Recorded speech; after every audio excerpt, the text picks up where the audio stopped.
राज्याचे नवे मुख्यमंत्री देवेंद्र फडणवीस होणार हे जवळपास निश्चित झालंय, फक्त अधिकृत घोषणा होणं बाकी आहे। आज दिवसभर फडणवीसांच्या अभिनंदनासाठी सागर निवासस्थानी नेत्यांची अक्षरशः रीघ लागली। येत्या 5 डिसेंबरला आझाद मैदानावर नव्या सरकारचा शपथविधी होण्याची शक्यता आहे। दरम्यान वर्षा निवासस्थानी असलेले राज्याचे काळजीवाहू मुख्यमंत्री एकनाथ शिंदे यांच्या साताऱ्यातल्या मूळ गावी ते पोहोचलेले आहेत। पुढचे 2 दिवस एकनाथ शिंदे तिथेच असणार आहेत। फडणवीस राज्याचे नवे मुख्यमंत्री होणार आहेत, तर सध्या काळजीवाहू मुख्यमंत्री म्हणून दौरा सांभाळणारे एकनाथ शिंदे त्यांच्या मूळ गावी साताऱ्यामध्ये पोहोचलेत। पुढचे 2 दिवस अगदी इकडे सगळी शपथविधीची धावपळ अशा गोष्टी असताना सुद्धा ते साताऱ्यामध्येच पुढचे 2 दिवस असणार आहेत असं कळतंय।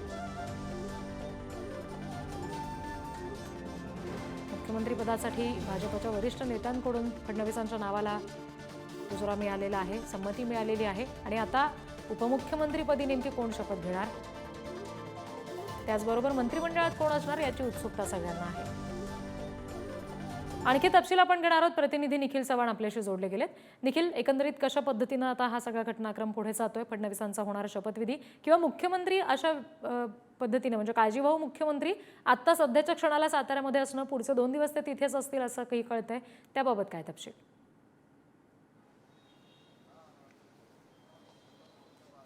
नक्कीच रिद्धी, आपण पाहिलं तर कालच दिल्लीला आहे ते महत्त्वाची पूर्ण बैठक ही पार पडलेली आहे। त्यामध्ये अमित शाह यांना सर्व महायुतीचे जे नेते आहेत ते भेटलेले आहेत आणि या भेटीनंतर जे चित्र आहे ते तुर्तास तरी स्पष्ट झाल्याचं चित्र आपल्याला पाहायला मिळते। त्यानंतरच काल दिल्लीवरून आल्याच्या नंतर आज 3ही नेते आहेत ते आपापल्या मुंबईतल्या जे शासकीय निवासस्थानी असल्याचं आपल्याला पाहायला मिळालं। त्यामध्येच काळजीवाहू मुख्यमंत्री एकनाथ शिंदे हे वर्षा निवासस्थानी आज सकाळपासून होते। त्यांना भेटण्यासाठी देखील त्यांचे महत्त्वाचे जे नेते आहेत ते या ठिकाणी उपस्थित होते। त्यामध्ये शिरसाट असतील, त्यासोबतच उदय सामंत असतील आणि भरत गोळगावले हे देखील त्यांना या ठिकाणी भेटून गेलेले आहेत। तर दुसरं चित्र पाहायचं झालं तर आज सागर बंगल्यावरती माजी उपमुख्यमंत्री देवेंद्र फडणवीस यांना भेटण्यासाठी देखील त्यांच्या पक्षातील अनेक नेत्यांनी जी आज सकाळपासून गर्दी आहे ती केलेली होती। त्यानंतर आता संध्याकाळच्या सुमारास देवेंद्र फडणवीस हे नागपूरला रवाना होणार आहेत। तर त्यानंतर तर आज संध्याकाळच्या आधीच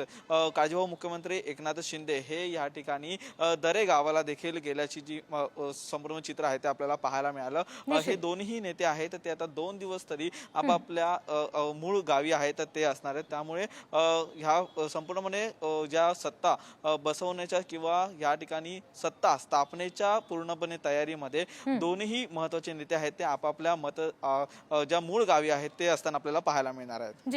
निखिल, धन्यवाद दिलेल्या माहितीसाठी।